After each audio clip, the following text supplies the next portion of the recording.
Hello, everybody, and welcome. My name is William Hurst. You are watching the Premodern Super League. We are in pod number D, well, pod letter D, not really a number, and we are with the venerable Aaron Dix. Mr. Dix, how are we doing today? The venerable. How old do you think I am, Will? Doesn't matter. We just keep rolling with it, baby. Let's go. How's it going, man? Good to see you. It's a pleasure. So we are here in the Premodern Super League. We got a couple of awesome decks and players today, some of which you may have seen so far, some of which you may not have, depending on the order we put this. But we have a really cool matchup here today. We are up with Mr. Michael Hoyp, the Cloudgoat Ranger himself, the master of streaming, the master of not the PSL. Why can't I do PSS this anymore? The PSS, there we go. There's too many acronyms in our lives. The PSS, just an all-around great guy. And then he's up against Demian Vernieri, also known as Kuban on MTGO, South American champion. Great guy. So, as you see here, we have our deck list up. We got Michael Hoyp on Red-Green Goblins.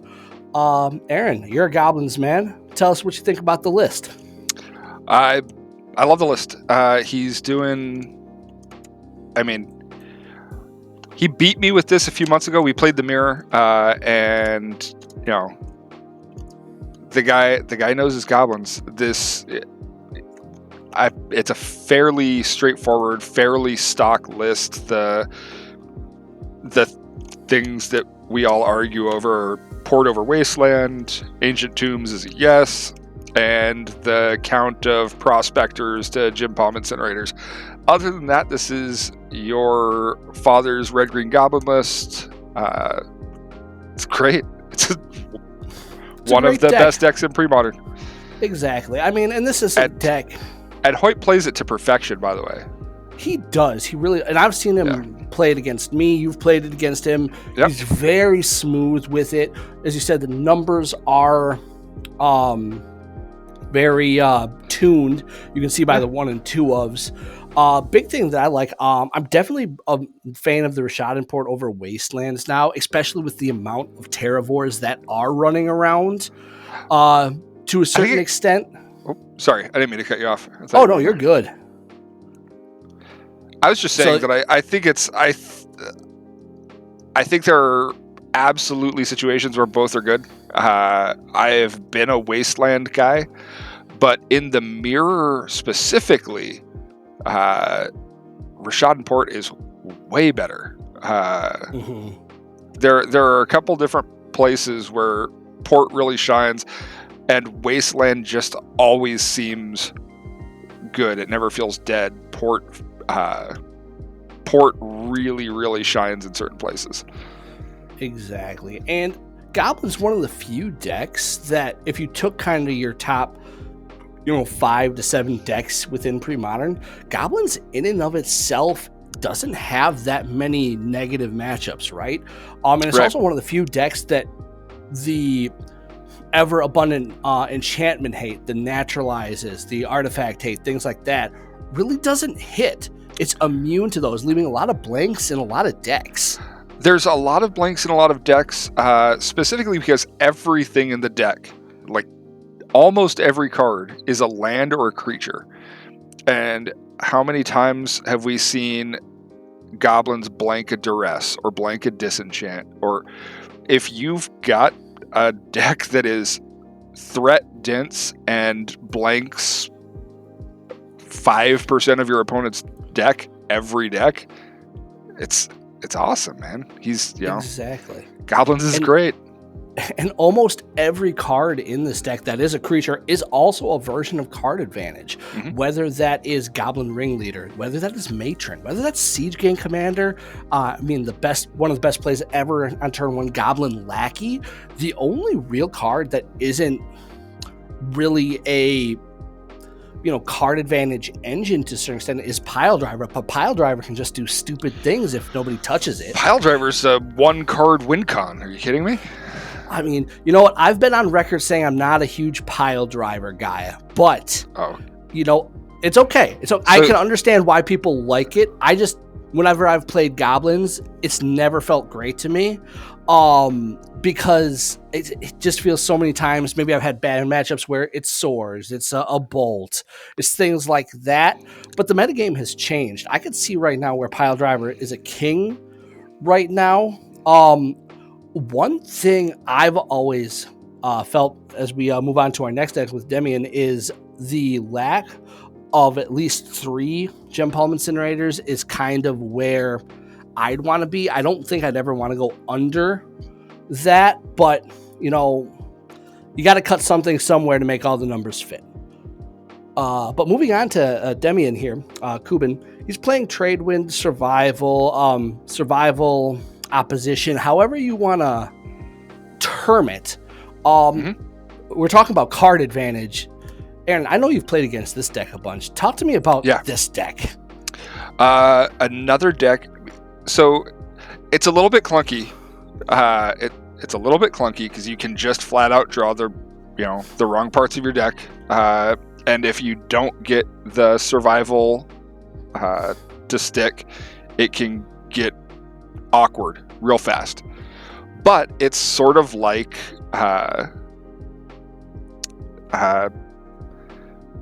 we were talking about earlier. There's just so many different modes of attack. There's so much utility. There's so much stuff in here. And you're getting so much. If you get the survival online, you're getting so much card advantage with Squee and with Root Walla. It just has game against so many things. It doesn't have anything that just feels awful to play against unless they snipe that survival that you're hoping to stick. Exactly. And even then, I mean, you've got things like a main deck Genesis you can find, Deranged Hermit, which is always good.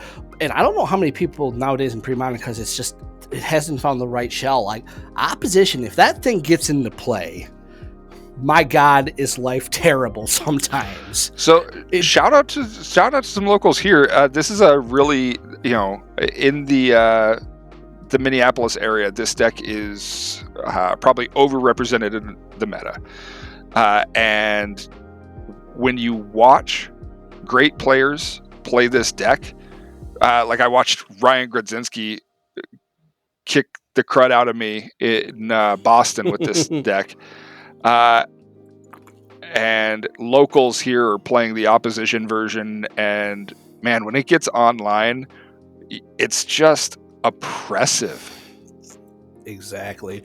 And he's also got some built-in ways to get the fatties, the targets outside of survival.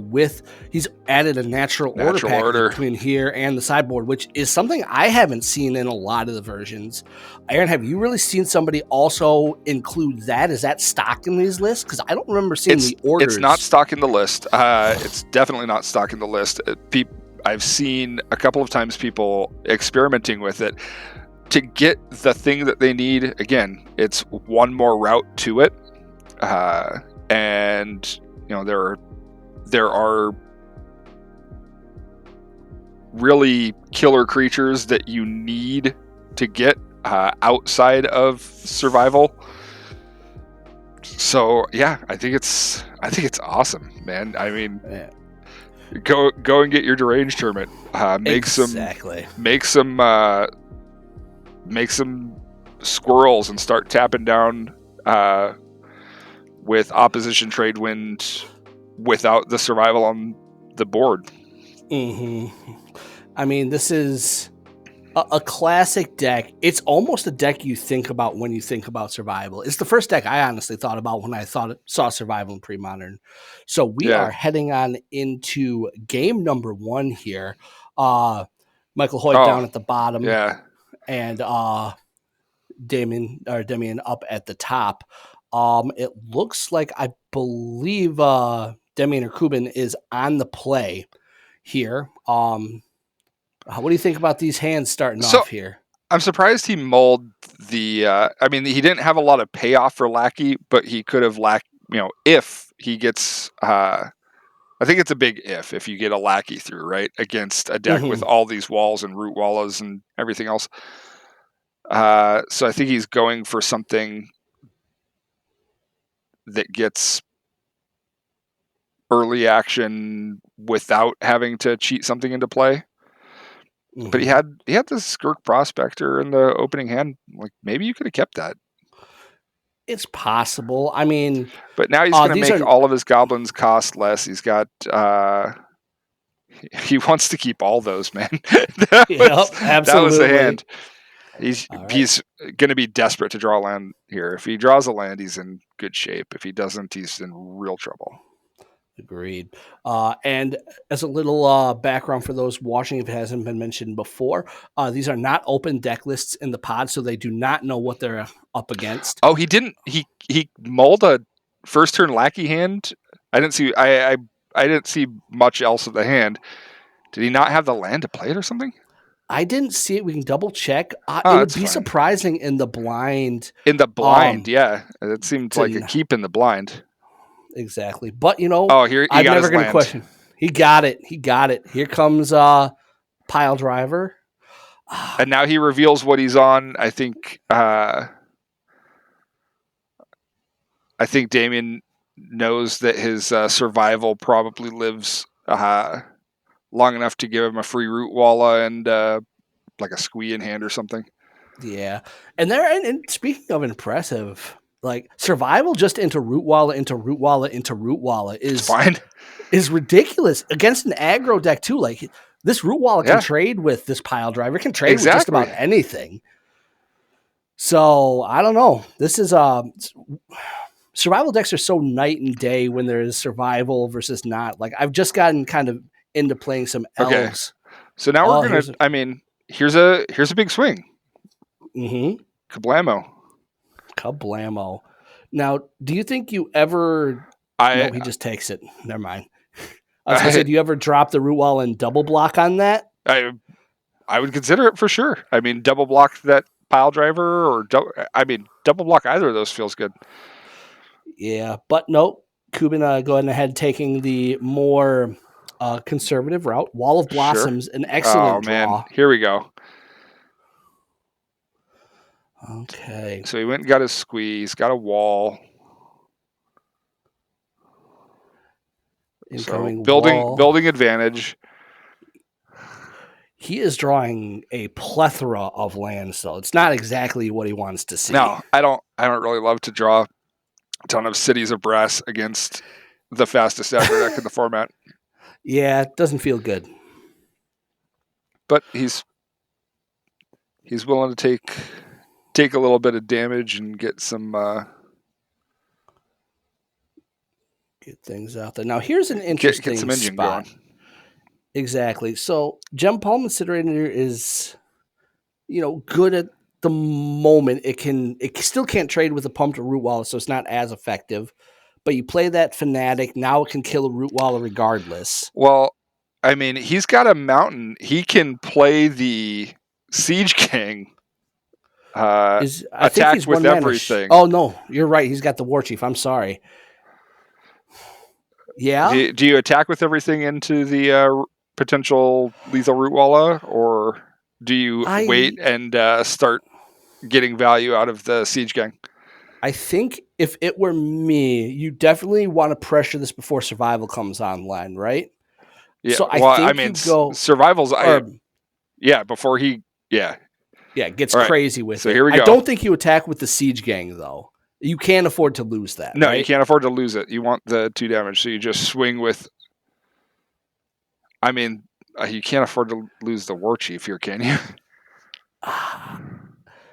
I mean, this attack is essentially... Yeah, there it is. Perfect. Love it. So this attack really is just forcing you better block. to block with a creature, which he'll probably... There's a lot he can do. He'll block with the root walla. He'll trade there. You're only taking 2 here. It feels good. Yeah, that is true. Now that Incinerator in Hoyp's hand, that's got to be burning like just a bunch of money in the pocket. Yeah. Yeah. Winter Orb. Ooh. Okay. Oh boy. That feels backbreaking here. Yeah. Okay. So what does he go get? He gets a wall. Okay. He's setting up Yeah. the wall. Come on. Orb him. Do Get it. him with the orb. Yep. Do it. I love that. Ah, yes. Yeah. Suddenly Jim Palm needs some help. Yeah, that gem palm just gonna stay in the pocket a little while longer. Yeah, those are some And he draws big the Skirk toughness creatures. Prospector. Oh. Look at that. You could do worse from here. So, Aaron, I'll let you do the Siege Gang Prospector sacking all the stuff math, because that is an area I don't do very well very quickly in. But suffice it to say, Prospector plus tokens plus Siege Gang, pretty painful at times. Can be. You're trading. I mean, that's 3 creatures take 2. Ooh. Oh, he's getting in there. I mean, he's got no mana up, so yeah, it feels good. Okay. He'll get in for 3. So they'll block. Yeah, get in for 3. Yep. Now, do you play the Fanatic out here and kill that Root Wallow while you have a chance? Absolutely.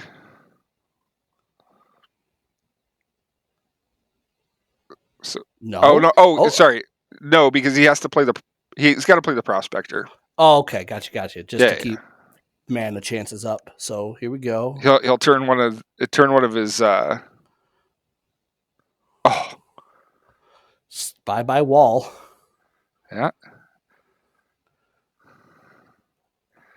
And does he turn? Oh, there's a Lackey. Not the best at the moment, but still. I feel like you have to kill that Root Wallow right there.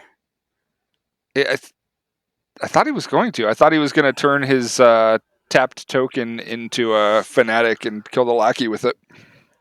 I mean, or kill the Root Wallow.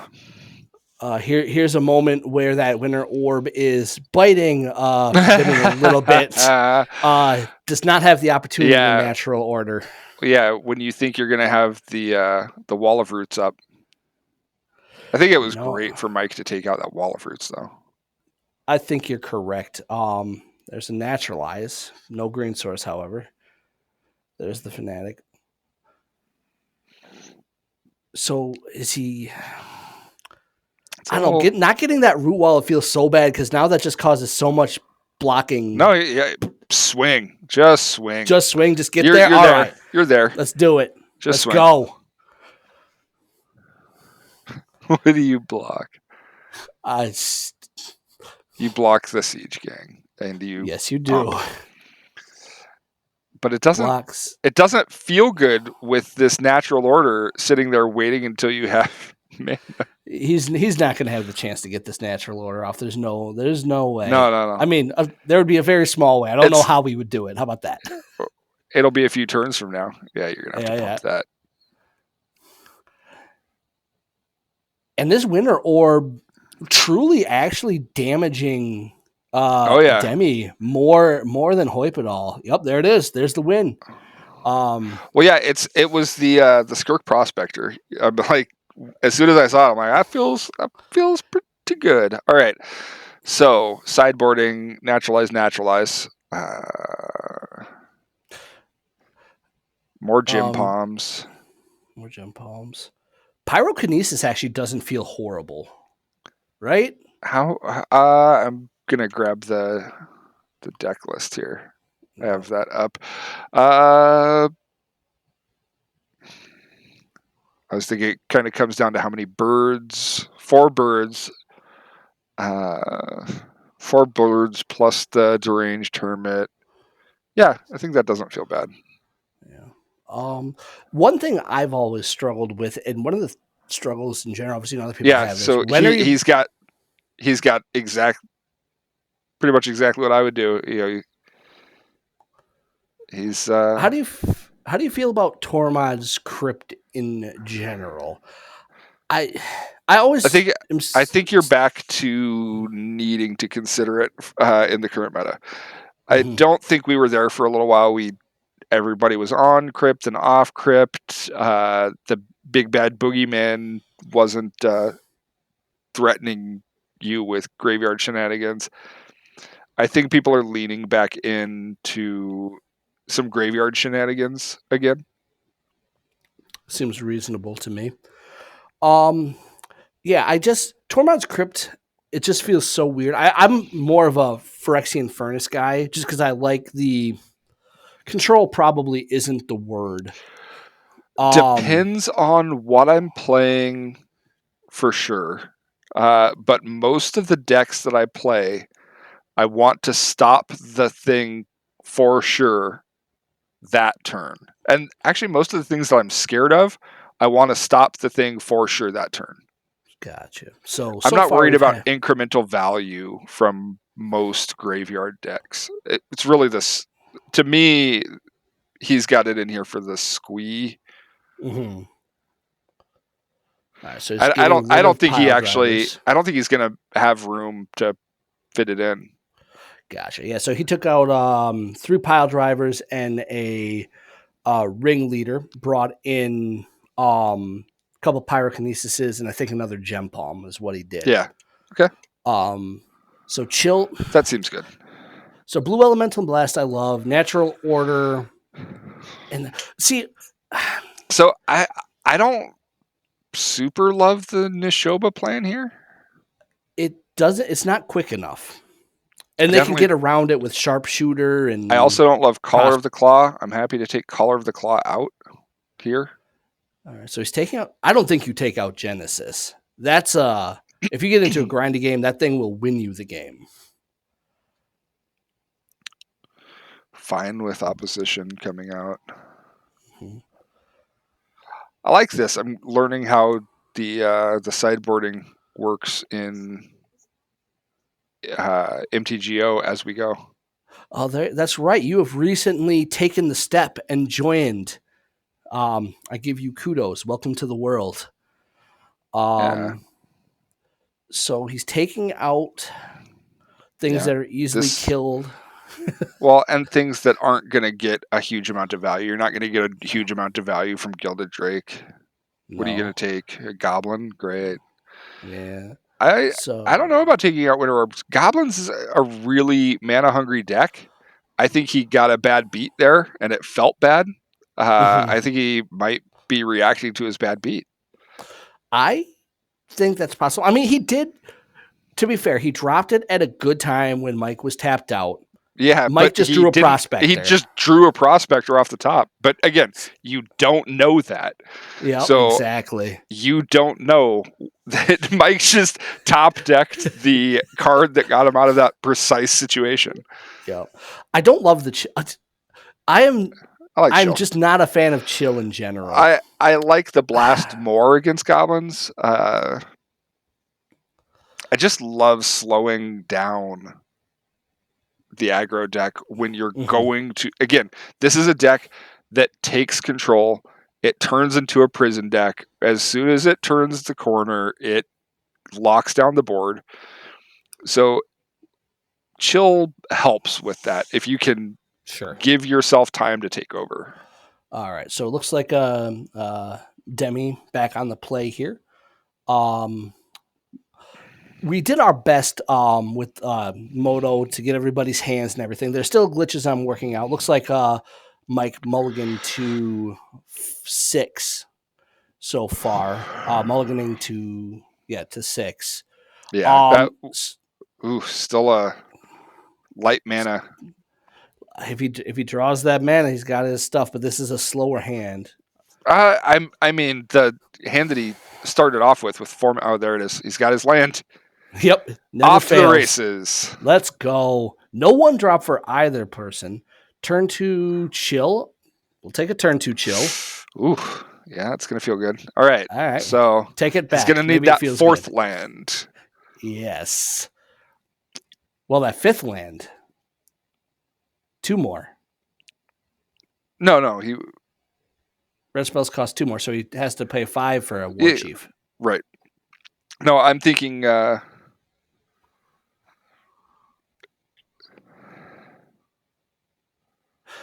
Anywho, he needs a lot more mana. How about that? Yes. We And got a wall to block. See, so this is why I like chill. See what it did. Right. It just kind of. It does exactly what's on the card, right? All right, I will let it cycle. go. Maybe chill's better. Maybe okay. Chill's better. Here you go. He's got a fourth. He's getting there. He's getting real close. Oh, there's a. Okay, but so again, now Damien's at 19. He's got 3 lands. He's got double wall. He's got 2 survivals in hand. I mean, he's got this is triple coming wall together. Yeah, there's wall. This is an iron wall. He's got a natural horde. He's got a natural order. But there's a naturalized for the chill. Yeah. Which is great. Right. He'll do that at the end of turn. Yeah, he will. Or do you just do it now? Like you're tapped out. What are you going to do with your one green potential? There you go. Exactly. And he does. There it is. Moving on to the next. All right, so here's a turn. Oh, he drew the Verdant Force. That's unfortunate. Okay. Okay. Is there an award for the world's unluckiest man? Because Prospector Game 1, I'm ready to cast my natural order, and I've drawn my Verdant Force. Well, at least he has the Nisho, but at least he has a couple other things. All right. All right. So incoming, still good. It's just that Verdant Force would have felt pretty all right there. Now you can double War Chief. All right. Not attacking though, obviously. Let's not do that. There's an angry kitty over there. All right. So we got a squee. I think you're getting a real scary situation where you've got Tradewind ready to drop. You've got survivals in hand plus squee. You've got a big kitty ready to swing for 7. Things feel real good for Damien. They do. So here's the point where you drop survival, your squee. You can take a turn off to really set up your engine here. Drop squee, go getting. Oh, Queer and Ranger untap angry kitty. Yeah. Good Love kitty. It. Make Love my land drop. Play Forest again. Yep. Survival again. Survival is a really dumb card. Nasty. I love it. Okay. This deck does absolutely unfair things sometimes. And yeah, but now watch Mike's turn. He's gonna like. Oh sure, yeah, no, oh yeah. Goblins also does pretty unfair things sometimes. Let me pay 2 mana for this Factor Fiction. Yep, he gets a Sharpshooter, which huge here. Bye Quirion. Yep. Well, 1 mana Matron. So 1 mana Demonic Tutor. One mana Matron. Go get something that starts dealing damage, because you're just gonna plink and plunk. Mm-hmm. And you can start picking his stuff off and dealing that Nishoba one at a time if you feel like it. And that's one of the reasons I don't like Nishoba in this match, is because you have that option. It just he still has to feel super good from here. There's so much game in front of him. That's true. You're not wrong. Now, all right. Goblins doing goblin things. It's the best combo deck of the format. I think you get Prospector here. So you have Prospector and Sharpshooter. Prospector, Sharpshooter, Siege Gang. Feels good. Yeah. That's never He's got the Siege Gang in hand already. Yeah, it's one step there. It's only gonna cost 3. Mike did it. He did it. There it is. There it is. Prospector. Yeah. Now get get that ranger, and just maybe set it up for a turn. Kill the ranger right now. So he's gonna hit the wall of roots first. So he's doing that. So I guess what is he? Okay, so he triggers that. He does one Sacks of the the wall of matron. roots, so he can only it'll have to die if he wants to survival with it at all. So matron. Does he have a second sharpshooter? He does. Well, it's going to get real bad real quick.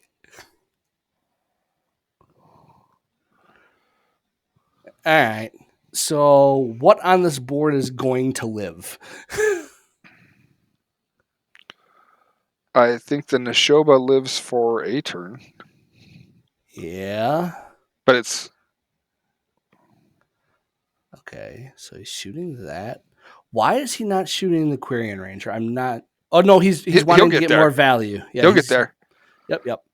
Took me a second to realize Mike is smarter than I am there for a second. Interface makes this take a second. Yeah.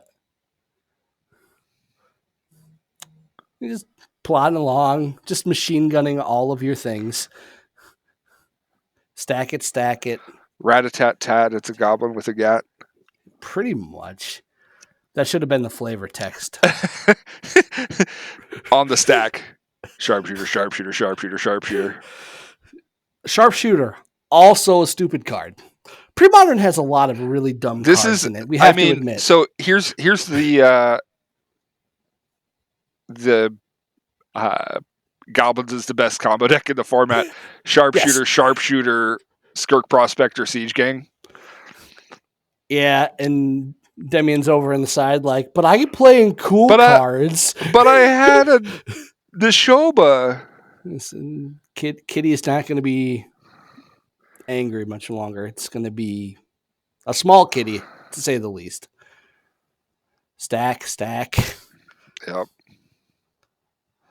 Shrink your kitty. Just doing goblin things. So here's the here's the tough part. Somebody like me, the way I am in the MTGO interface right now, I would time out doing all the prospector sharpshooter shenanigans. Yes, while it's really cool to see while things are being shot around here. A quick aside. This was done on Moto to provide the best we can as far as visibility, ease of reading, being able to see all the information you can. And Moto's great for that. Why they don't have a spectator mode yet after all these years, who knows? But that's regardless. None, it doesn't matter. But their interface and the way you have to click, you can't make the argument it's that good, especially if you've played with Arena and seen how smooth that is. Now, hold on. I mean, let's see. I worked at Wizards through 2004, 2005. And I remember us handing out the demo discs for this 2002-ish. Mm-hmm. Or no, not demo discs, beta discs. We were handing out beta discs. Oh, God. And it did not feel like a particularly good interface at the time. And some things have happened with programs since 2002. Yeah. All right. So we have moved into Kuban's turn. He's doing survival things. But he's still got those. I mean, it went from being so overwhelmingly incredible for him to like, all right, I've got a wall that's, I'm gonna gain 7 here, and then I'm just gonna get all my stuff gunned down. Exactly. I mean, the only way he's getting out of this is is like somehow finding a Mastercore to get this under control, but he just does not have the mana for it. Right.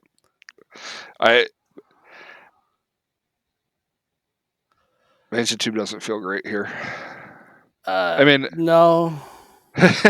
At 4 life, I'll be honest with you, I'm slightly surprised.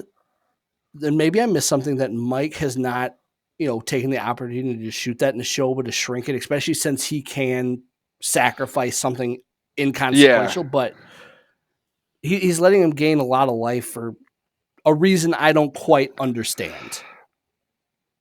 I think the way that Goblins is going to get in for 20 in one attack step, I don't think he's as well. Here we go. Hey, about that. Remember what I said this? Yeah, I do remember. Right. They're angry.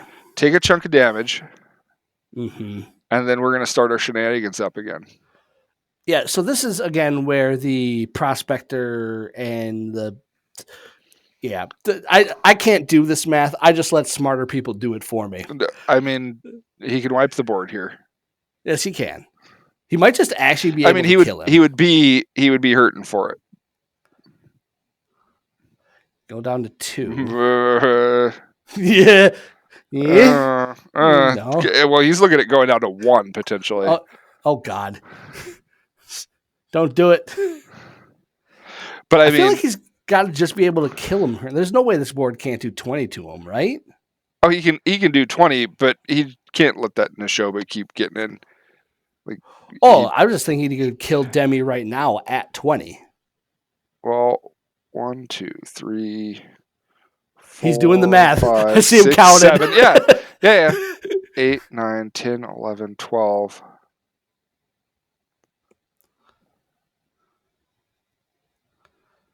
1, 2, 3, 4, 5, 6, 7, 8, 9, 10, 11, 12, 13, 14, 15.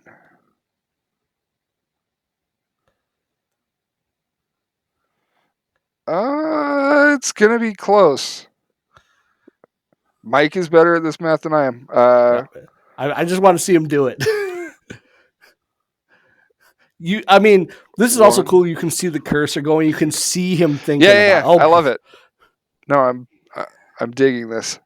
So he's got how much floating mana? Shoot you. Yep.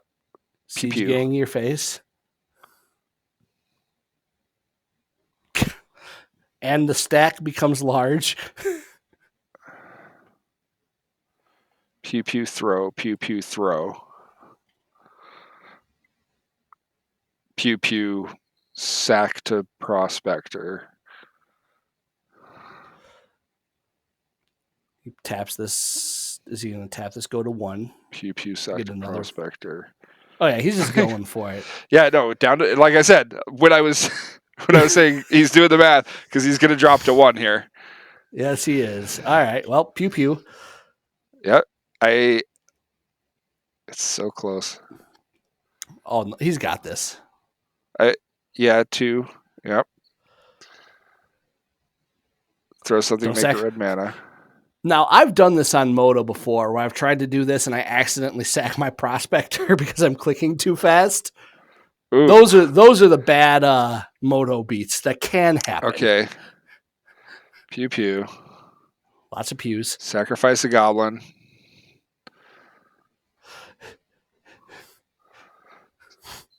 So it's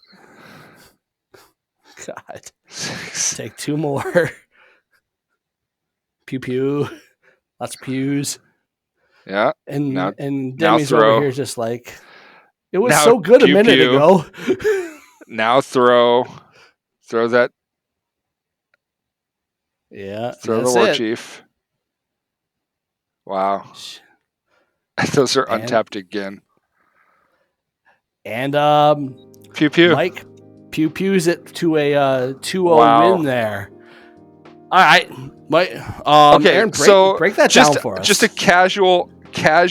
What was it? 34, 36 point turn. Goblin? Yeah, 36 swing, then deal 20 to your face was essentially what it was. Yeah, it was a 36 point turn. Nothing crazy about that. Super fair. Yeah. And it's one of those things too. This is the combo deck. It is, and it's probably, is this or Elves the better combo deck when it goes down to it? Elves is a better pure combo deck because it can go faster. Gotcha.